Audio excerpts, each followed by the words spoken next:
Good morning student, निर्मल DT की online classes में मैं रेणु गुप्ता आपका स्वागत करती हूँ। आज अधिगम के लिए आकलन के अंतर्गत मैं आपके सामने लेकर उपस्थित हूँ मूल्यांकन के प्रकार। देखिए, इससे पहले की क्लास में हमने मूल्यांकन के उद्देश्यों के रूप में विषय में विस्तृत चर्चा की थी कि मूल्यांकन के उद्देश्य क्या क्या है। मूल्यांकन से मैंने ये बताया था कि दोनों को फायदा होता है, छात्र को भी और शिक्षक को भी। शिक्षक को उपचारात्मक शिक्षण कहाँ कराना है, उसकी तकनीकों में कहाँ सुधार की आवश्यकता है, इस बात का पता भी, इन बातों का पता भी, इसका विश्लेषण भी मूल्यांकन के द्वारा ही मिलता है। शिक्षक छात्रों के विषय में जो भविष्यवाणी करता है उसका अनुमान भी मूल्यांकन के द्वारा ही लगाया जाता है। तो ये मूल्यांकन की मैंने आपको उद्देश्यों के विषय में विस्तृत अध्ययन कराया था। हम बात करते हैं मूल्यांकन के बदलते स्वरूप की। कि मूल्यांकन, देखिए, पहले जो मूल्यांकन किया जाता था वह केवल बालक के सिद्धांतिक पक्ष का ही मूल्यांकन किया जाता था, लेकिन वर्तमान में शिक्षा पद्धति, शिक्षा का जो उद्देश्य है वह बहुत व्यापक हो गया है अपने आप में, क्योंकि शिक्षा भी हो गई है, वह क्या हो गई है, बाल केंद्रित हो गई है शिक्षा।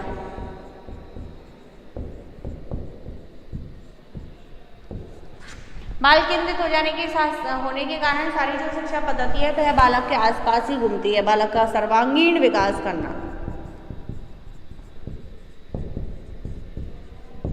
इसका उद्देश्य रह गया है। मेन उद्देश्य बालक का सर्वांगीण विकास करना हो गया है। तो मूल्यांकन का जो स्वरूप है वह पूरी तरह से बदल गया। जब शिक्षा का स्वरूप बदल गया तो जो आधार है जिसके विषय में घोषणा की जाती है, जिसके द्वारा घोषणाएं की जाती हैं, उसका स्वरूप भी बदल गया। मूल्यांकन का स्वरूप पूरी तरह से बदल गया। वर्तमान युग में मूल्यांकन प्रक्रिया एक नए आंदोलन, नई धारणा के रूप में, मूल्यांकन प्रक्रिया अभी नए आंदोलन और नई धारणा,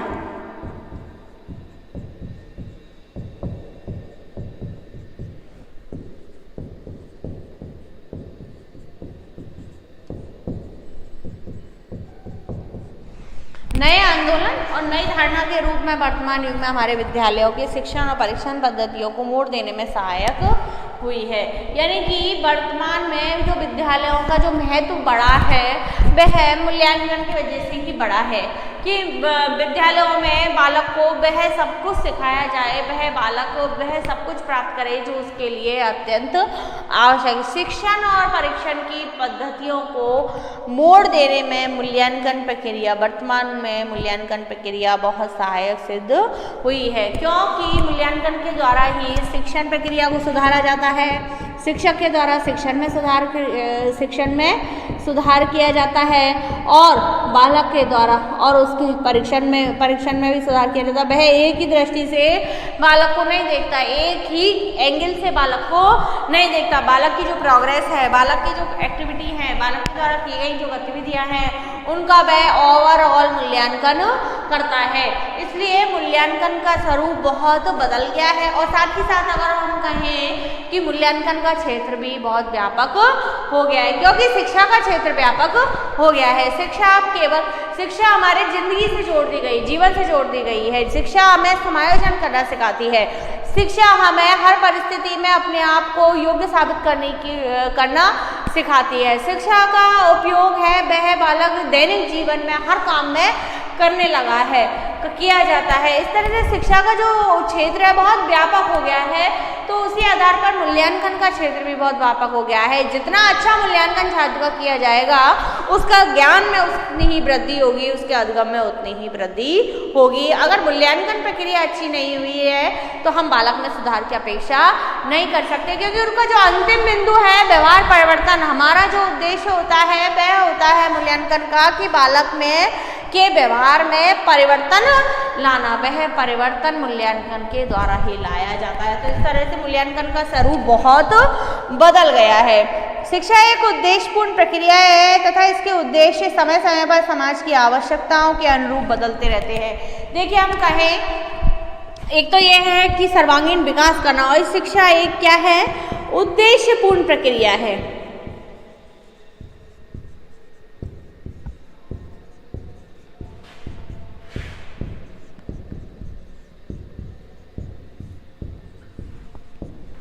शिक्षा एक उद्देश्यपूर्ण प्रक्रिया है और इसके उद्देश्यपूर्ण प्रक्रिया है, यानी शिक्षा बिना उद्देश्य के आगे नहीं बढ़ती है। ये कि कोई ना कोई उद्देश्य लेकर चलती है, और जो इसके उद्देश्य है वह समाज की आवश्यकताओं के अनुसार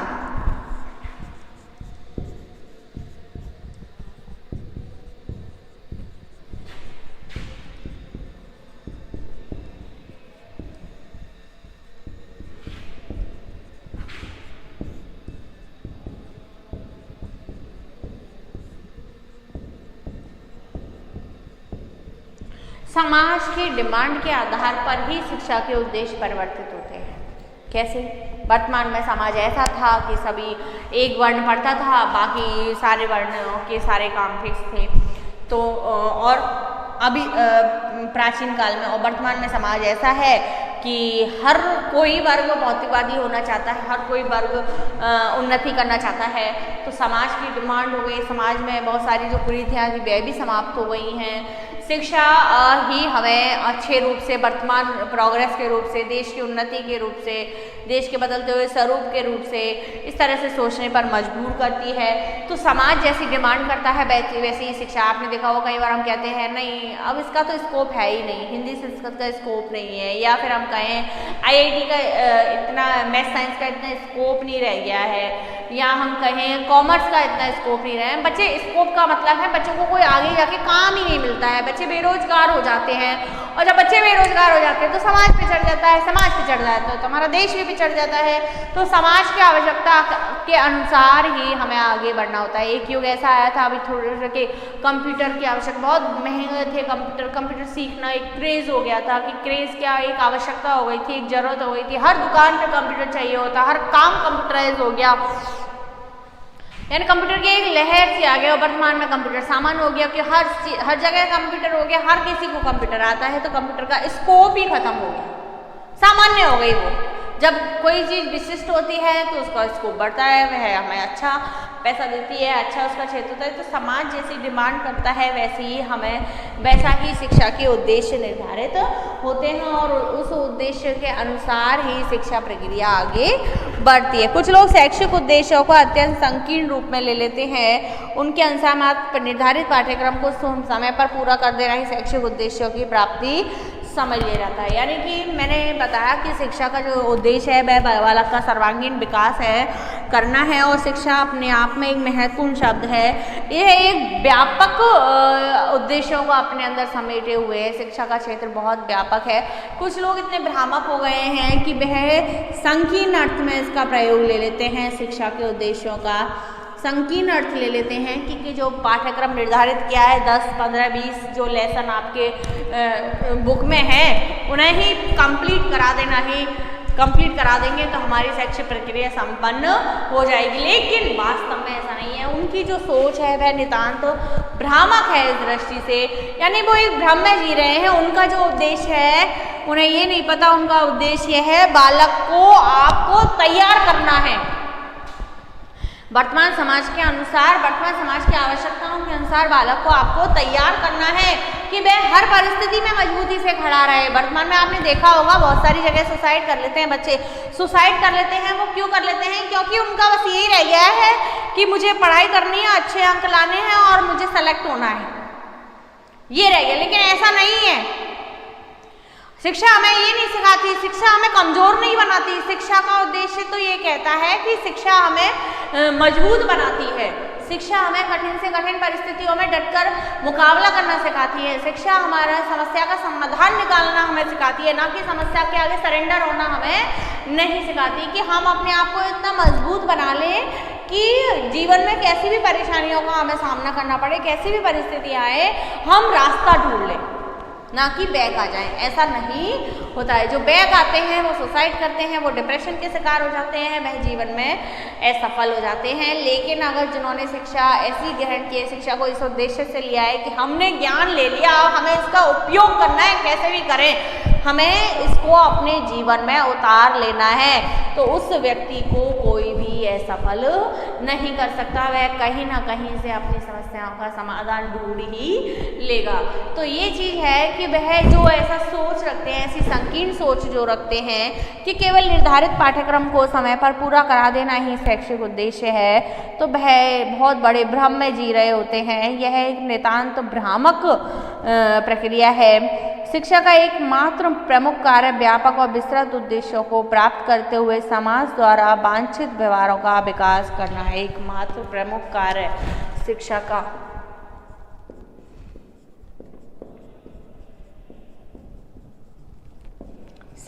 का एकमात्र प्रमुख कार्य क्या है? शिक्षा का एकमात्र प्रमुख कार्य व्यापक और विस्तृत उद्देश्यों को प्राप्त करते हुए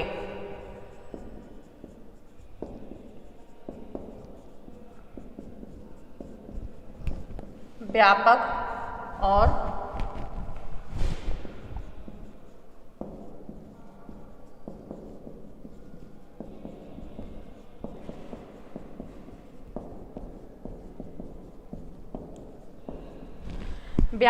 विस्तृत उद्देश्यों को प्राप्त करते हुए समाज द्वारा वांछित व्यवहारों का विकास करना है।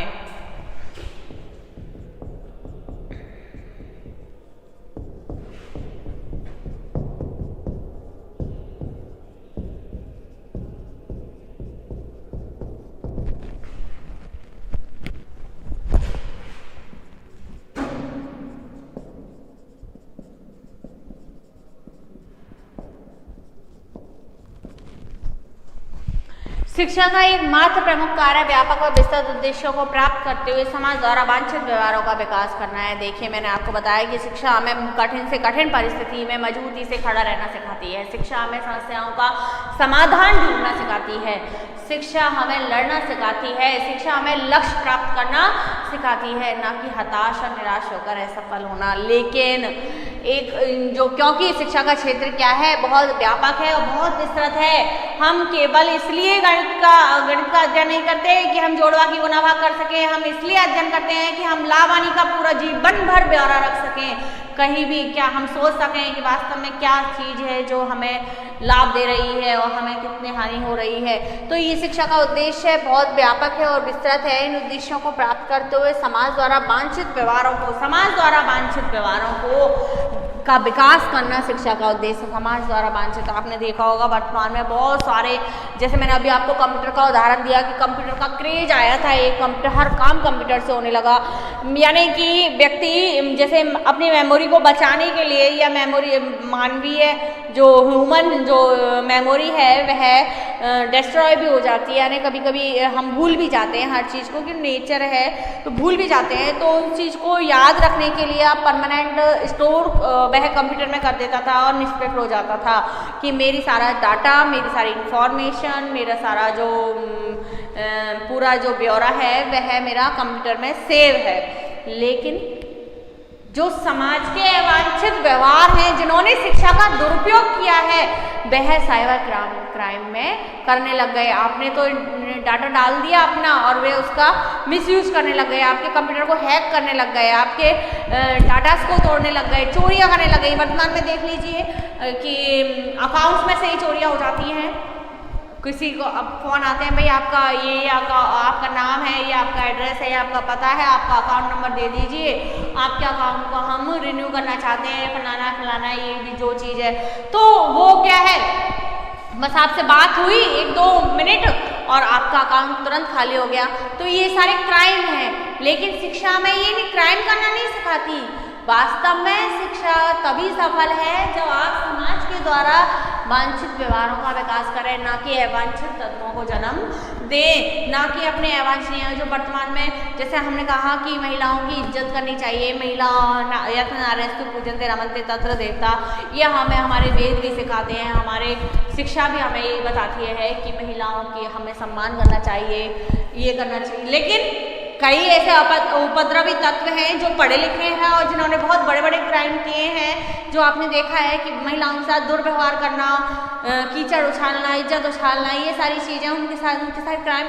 तो ऐसा ज्ञान हमें शिक्षा नहीं देती। शिक्षा हम शिक्षित व्यक्ति, उनको हम शिक्षित नहीं कह सकते चाहे उन्होंने कैसी भी डिग्रियाँ ली हो। जो आपने देखा है आतंकवादी आते हैं वो बहुत सारी डिग्रियाँ ली। एक जो ये हाथरस जो कांड हुआ था उसमें जो महिला फंसी थी वह बहुत बड़ी प्रोफेसर थी। प्रोफेसर होने के बावजूद वह ऐसे क्राइम में फंसी, तो वह हम उस महिला को शिक्षित महिला की श्रेणी में नहीं रख सकते। क्यों? शिक्षा का उद्देश्य बहुत व्यापक है। शिक्षा हमें अपने व्यवहार को परिमार्जित करना सिखाती है। शिक्षा हमारे विवेक शक्ति को मजबूत करती है। क्या सही है क्या गलत है इसका डिसीजन हम ले सकें, ऐसा सोचना हमें शिक्षा सिखाती है। तो शिक्षा का जो प्रमुख कार्य है वह यही है कि व्यापक और विस्तृत उद्देश्यों को प्राप्त करते हुए समाज द्वारा वांछित व्यवहारों का बालक में वह विकास कर सके। इस दृष्टिकोण के अनुसार शैक्षिक उद्देश्यों से हमारा तात्पर्य बालक के व्यवहार में पूर्व निर्धारित परिवर्तनों से। शैक्षिक उद्देश्य से हमारा इस दृष्टिकोण के अनुसार, जो दृष्टिकोण यहाँ है उसके अनुसार शैक्षिक उद्देश्यों से हमारा तात्पर्य क्या है, हो सकता है शैक्षिक उद्देश्यों से हमारा तात्पर्य शैक्षिक उद्देश्यों से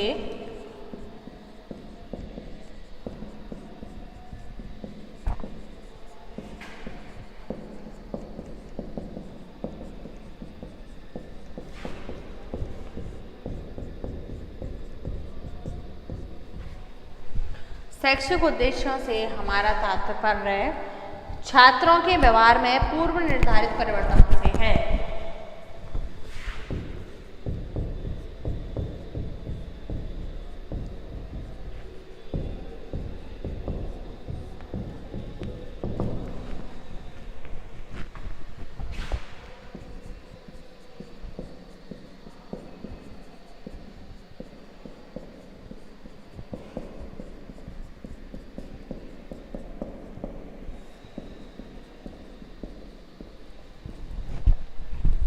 शैक्षिक उद्देश्यों से इस प्रकार जहाँ शिक्षा का उद्देश्य है, प्रमुख कार्य है, विस्तृत और व्यापक उद्देश्यों को प्राप्त करते हुए समाज द्वारा वांछित व्यवहारों का विकास करना, वहीं शिक्षा इस दृष्टिकोण से अगर हम देखें तो शैक्षिक उद्देश्यों से हमारा क्या तात्पर्य होगा, छात्रों के व्यवहार में पूर्व निर्धारित परिवर्तन। हमें शैक्षिक उद्देश्य हमारे लिए यह निश्चित कर देते हैं कि बालक से हमें क्या चाहिए, बालक के कौन से व्यवहार को इस शिक्षा के द्वारा परिमार्जित किया जाना है। इस प्रकार के उद्देश्य हमारे निर्धारित कर देते हैं। ये शैक्षिक उद्देश्यों से हमें पता चल जाता है कि हमें बालक को क्या बनाना है।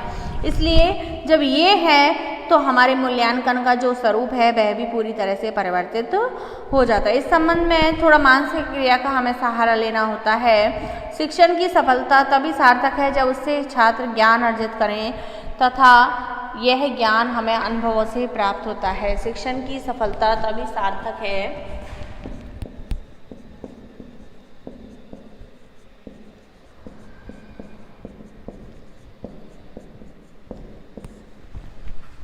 शिक्षण की सफलता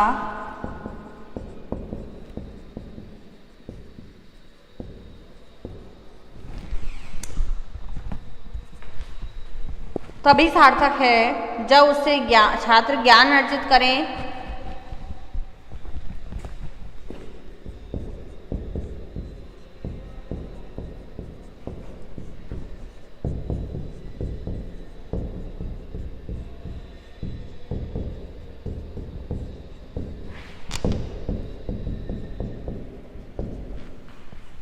तथा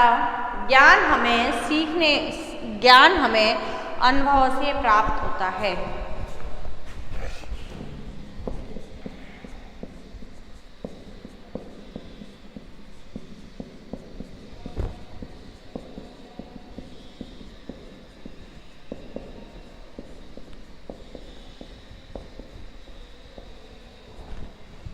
शिक्षण की सफलता तभी सार्थक है जब उससे छात्र ज्ञान अर्जित करें। शिक्षण तभी सफल है, शिक्षण मैंने कहा कि शिक्षण में जो शिक्षक होता है उसका बहुत महत्वपूर्ण दायित्व होता है। वह छात्र को कुछ देने की कोशिश करता है, निस्वार्थ रूप से वह कुछ बनाने की कोशिश करता है। तो तभी हमारा शिक्षण सफल है जब छात्र उससे कुछ ग्रहण करें, अपने ज्ञान में वृद्धि करें तथा यह ज्ञान हमें अनुभव से, जब हमसे ज़्यादा अनुभवी एक्सपीरियंस व्यक्ति हमें कुछ बताएगा तो वह कई सारे टेस्ट पास करके आया होगा, तब वह उस धारणा पे पहुंचा होगा, तब वह हमें बताएगा। तो वह ज्ञान हमें किससे मिलता है? अनुभवों से मिलता है। और वह अनुभव किसके पास होता है? एक शिक्षक के पास होता है जो कि हमें शिक्षा प्रदान करता है। तो शिक्षण की सफलता तभी सार्थक है जब उससे छात्र ज्ञान अर्जित करें तथा वह ज्ञान हमें अनुभवों से प्राप्त होता है।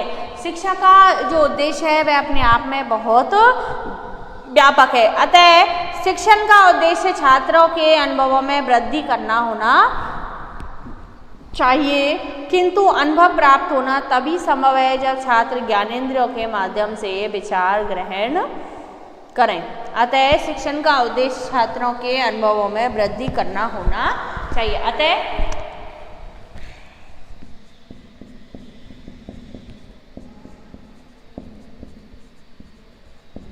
शिक्षण का उद्देश्य क्या होना चाहिए?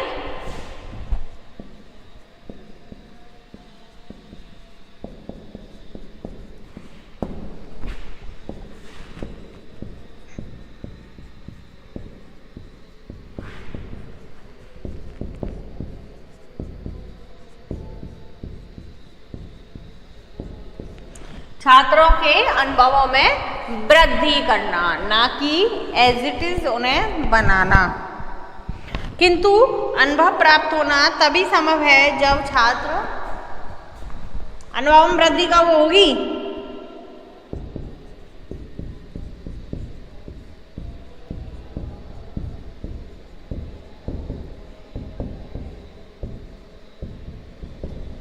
अनुभव जो है वह प्राप्त करना तभी संभव है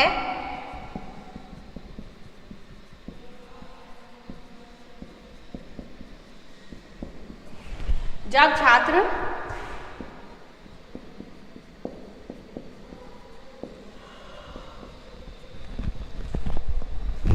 ज्ञानेंद्रियों से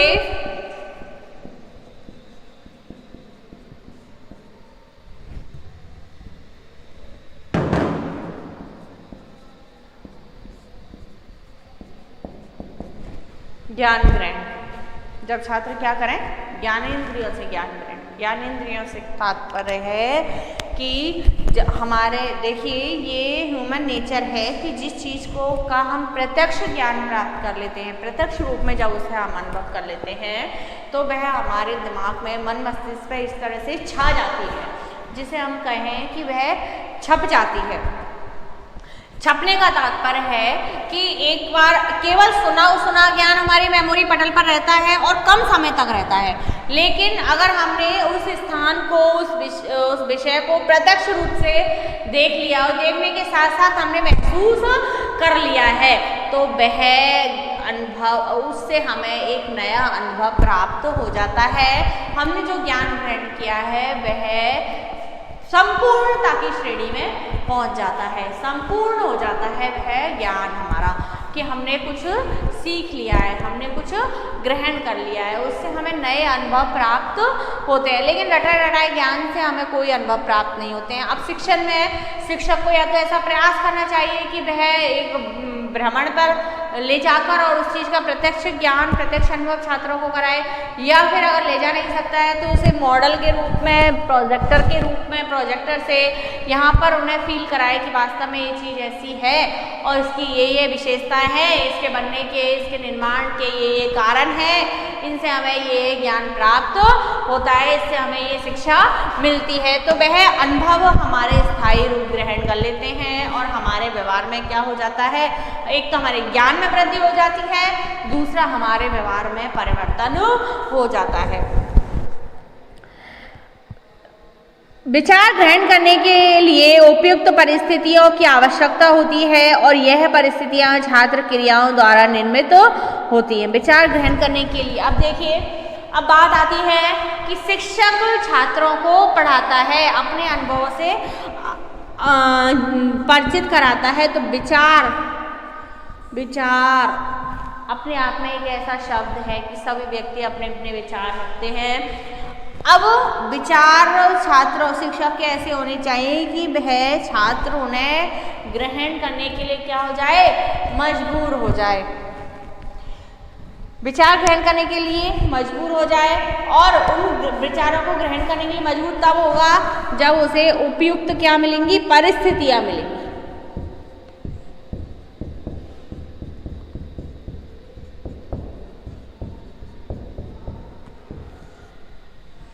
उपयुक्त विचार, शिक्षक के विचारों को छात्रों तक पहुंचाने के लिए उन्हें उपयुक्त परिस्थितियां उपलब्ध करवानी होंगी। जब उपयुक्त परिस्थितियां उपलब्ध हो जाएंगी, क्योंकि बिना जो मानता है वह ऐसे ही किसी के विचारों को ग्रहण नहीं करता।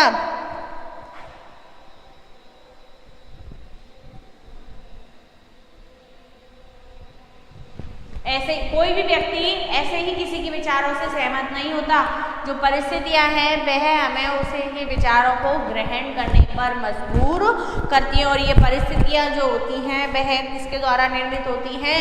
छात्र के द्वारा निर्मित होती हैं। किसके द्वारा? छात्र के द्वारा निर्मित होती हैं। और छात्र उन परिस्थितियों का क्या, इन अनुभवों का क्या होता है? जो छात्र की क्रियाएं हैं वह उद्दीपक का परिणाम होती हैं।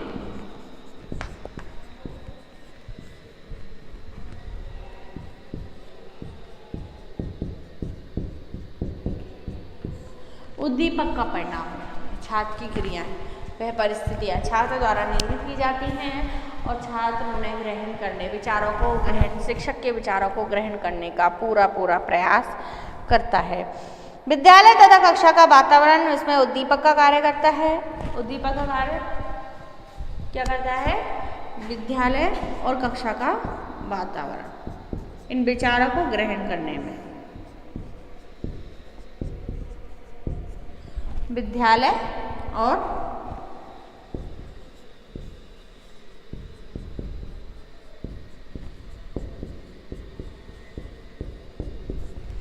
कक्षा का वातावरण इन शिक्षक के विचारों को ग्रहण करने में किसका काम करता है? उद्दीपक का काम। उद्दीपक समझते हो? मोटिवेट करना, एक तरह से उत्साहित करना, ग्रहण करने के लिए मजबूर करना। तो जो कक्षा का वातावरण है, विद्यालय में जैसा वातावरण होगा वह छात्र उसी तरह से गति करेगा, उसी दिशा में गति करेगा और वह शिक्षक के विचारों को ग्रहण करने की कोशिश करेगा। जैसा अगर ऐसा वातावरण विद्यालय में नहीं है, कक्षा में नहीं है, हंसी मजाक का माहौल है, शिक्षक को कोई चिंता ही नहीं है कि शैक्षिक उद्देश्यों की प्राप्ति हमें करानी है, शिक्षक को बस अपनी क्लास से मतलब होता है, अगर ऐसा माहौल है तो वह उसके विचारों से बिल्कुल भी सहमत नहीं होगा। चाहे वह आपका आपको अपना फेवरेट टीचर बताएंगे, लेकिन आपके विचारों से वह कभी सहमत नहीं हो पाएंगे, आपकी गाइडलाइन को कभी वह एक्सेप्ट नहीं करेंगे, आपके विचारों को वह अपने जीवन में नहीं उतारेंगे। तो ऐसा विद्यालय और कक्षा का वातावरण ऐसा होना चाहिए कि एक तो विद्यालय का, कक्षा का वातावरण ऐसा है कि आप पढ़ते रहो। एक आपने एक दौड़ सी लगा रखी है कि बालक ज़्यादा से ज़्यादा कौन आगे निकलता है पढ़ाई में, पढ़ाई करनी है बालक को। एक आपने लगा कि हाँ कक्षा ऐसे चल रही है, आपने होमवर्क दिया, बच्चे ने किया नहीं किया, आपने चेक भी नहीं किया, तो बच्चे को कोई मोटिवेशन आपसे नहीं मिला कि हाँ भाई उन गुरुजी की, उन मैडम की क्लास में तो हम मज़े करेंगे। तो ऐसा जो विचारों को जो ग्रहण करने का जो माहौल है, जो परिस्थितियाँ हैं, जो वातावरण है, वह आपके ऊपर ही डिपेंड करता है।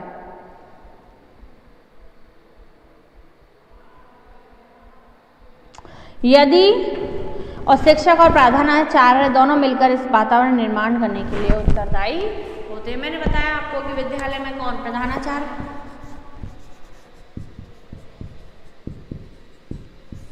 कक्षा में कौन? शिक्षक।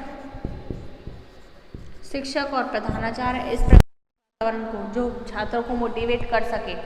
प्रधानाचार्य एक धुरी होता है विद्यालय की, तो धुरी जिस तरफ हुएगी विद्यालय उसी ओर गति करेगा। आप लेजी हो, आप बिल्कुल इर्रेस्पॉन्सिबल हो, आपकी अपने विद्यालय के प्रति कोई जिम्मेदारी नहीं है, आप कोई जिम्मेदारी नहीं रखते हो, तो आपका विद्यालय गति नहीं करेगा, आपके जो विद्यार्थी हैं वह उन्नति नहीं करेंगे। इसी प्रकार कक्षा का माहौल है, कक्षा का माहौल टीचर के ऊपर डिपेंड करता है कि आप कैसा रखते हो, कैसा वातावरण उपलब्ध कराते हो, अब आपके छात्र आपसे किस प्रकार, कितने रूप में सहमत है। तो शिक्षक और प्रधानाचार्य दोनों मिलकर ऐसे वातावरण का निर्माण करते हैं जो कि शैक्षिक उद्देश्यों की प्राप्ति करा सके, बालकों को विचार ग्रहण करने को मजबूर कर सके। यदि यह वातावरण शैक्षिक उद्देश्यों की दृष्टि से बालक में यथेष्ट और उपयुक्त अनुभव उत्पन्न करने में सहायक होता है, यथेष्ट और उपयुक्त अनुभव उत्पन्न करने में सहायक होता है, तो उसके अंदर वांछित व्यवहार परिवर्तन अवश्य होंगे।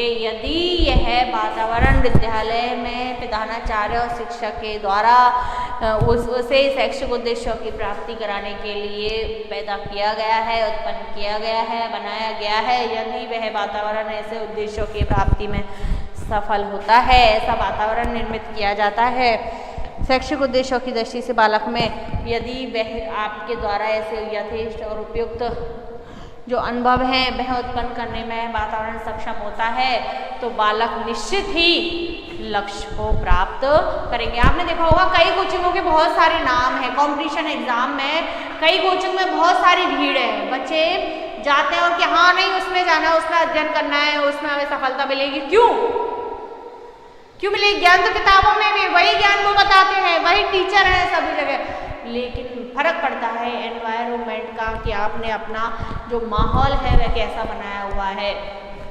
आप केवल बच्चों से कोचिंग तक ही नहीं जुड़े हुए हो, आपने हर वक्त मोटिवेट करते रहते हो, आगे बढ़ाने के लिए लगे रहते हो कि वास्तव में आपका एक मछली की आग की तरह आप लक्ष्य पर दृष्टि रखिए कि आपको यह लक्ष्य प्राप्त करना है तो 100% आपके कोचिंग से 50% बच्चे सेलेक्ट होंगे और वही आपका नाम आगे उजागर करेंगे। और आपने माहौल ऐसा कर रखा है कि आप आए, आपने क्लास ली और आप चले गए, बात की जाए भाड़ में, तो आपकी कोचिंग आप उस बालक को ऐसा माहौल नहीं दे पा रहे हो, वह लक्ष्य को प्राप्त नहीं कर पाएगा। जिस प्रकार का व्यवहार, जैसा व्यवहार परिवर्तन हम बालक में चाहते हैं वैसा ही व्यवहार परिवर्तन हम कर सकते हैं, लेकिन आवश्यकता है उसे उस माहौल की, उस वातावरण की, उसी के आधार पर यह जानने का प्रयास किया जाता है कि अधिगम अनुभव कितने प्रभावशील हैं।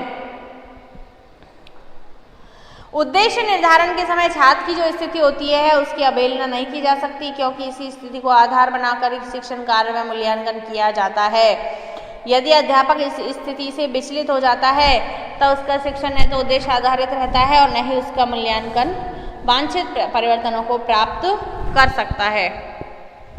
उद्देश्य निर्धारण के समय छात्र की जो स्थिति होती है वही उसकी अवहेलना बिल्कुल नहीं की जा सकती। यानी कि एक छात्र के विषय में एक शिक्षक को पूरी बातें पता होनी चाहिए, उसकी प्रोग्रेस क्या है, उसका स्तर क्या है, उसका लेवल क्या है, वह क्या चाहता है, उसकी संगत कैसी है, उसका सामाजिक वातावरण कैसा है, उसका विद्यालयी वातावरण कैसा है, उसका पारिवारिक वातावरण कैसा है, इस सब की विस्तृत जानकारी एक शिक्षक के पास होनी चाहिए, तभी वह मूल्यांकन द्वारा वांछित परिवर्तन प्राप्त कर सकता है। जो परिवर्तन, जो उद्देश्य उसने निर्धारित किए हैं उनकी प्राप्ति करा सकता है। मूल्यांकन तभी सफल हो सकता है जब आपके शैक्षिक उद्देश्य पूरी तरह से निर्धारित हो, जब आपका व्यवहार, आपके द्वारा उत्पन्न किया गया वातावरण छात्र के अनुकूल हो। आगे हम कल पढ़ेंगे। धन्यवाद।